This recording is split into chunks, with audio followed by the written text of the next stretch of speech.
ഇവിടെ നോക്കി എന്റെ ഫോണിന് അനക്കല്ല ഇത് കേട് നിക്കണെന്നാ തോന്നുന്നു. കുലുക്കിയിട്ട് കുലുക്കുണ്ടോ? ഇതിനൊരു കുലുക്കൂല്ല. എന്നാ ഹൃദയസ്തംഭന രാവിലെ എന്തെങ്കിലും രോഗലക്ഷണം ഉണ്ടേനോ? ഡിസ്പ്ലേയിലേ ഒരു മഞ്ഞ വരി ഇടയ്ക്കൊരു ചൂടാവലുണ്ടേനി. എന്നാ പിന്നെ ഒന്നും നോക്കാനില്ല. മഞ്ഞ പീസ മൂത്തിട്ട് പനി കൂടിയതാ. എടാ ഞാൻ നന്നാക്കി തരാം. നിങ്ങൾ അയിമ പണിയെടുക്കാൻ നിക്കണ്ട. സൈനുദ്ദീൻ വന്നിട്ട് ഓന്റെ അടുത്ത് കൊടുത്തേക്കാം. ഏറെ പൊടിച്ച് കണ്ടി ചാടിയ പാറ കാഴ്ച കുത്തിരിക്കേണ്ടി വരും എന്ന് പറഞ്ഞ മാതിരി ഇതിനൊന്നും സൈനുദ്ദീൻ വരാൻ കാത്തിക്കണ്ട. ഇതൊക്കെ ഏത് പൊട്ടനും നന്നാക്കാം. ജഫാർത്ത് പോയി എന്റെ പണി താച്ചടിച്ചോ ഓർന്ന് പുറത്തുകൂടി നടത്തേരും ഞാൻ. ഈ തന്ത ഞാൻ അയിമ പണിയെടുത്താണ്ട് ആ മൊബൈലൊക്കെ കേടിയിരുത്തും.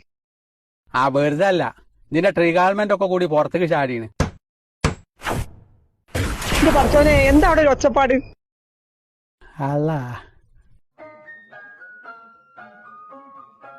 ഇതെന്താ കരി പിടിച്ചത് അത്തമ്മ? അല്ല എന്താ പോടെ സംഭവിച്ചത്? അതെ, ഫോൺ ഏത് പൊട്ടന്മാർക്കും നന്നാക്കാൻ പറ്റും പറഞ്ഞാണ്ടേ എന്റെ ഫോണ് നന്നാക്കാൻ പോയതാണേ. മൊബൈല് കറണ്ട് കുത്തിയിട്ട് ഒരു മേട്ടിയെടുത്ത് അതിന്റെ പള്ളമേലൊന്ന് മേടിയതാ. ഒരു പൊട്ടലും ഒരു ചീറ്റലും 3-4 പുകയും. അവളോടുകൂടി കണ്ണിൽ ഇരുട്ടടിച്ചു പോയി.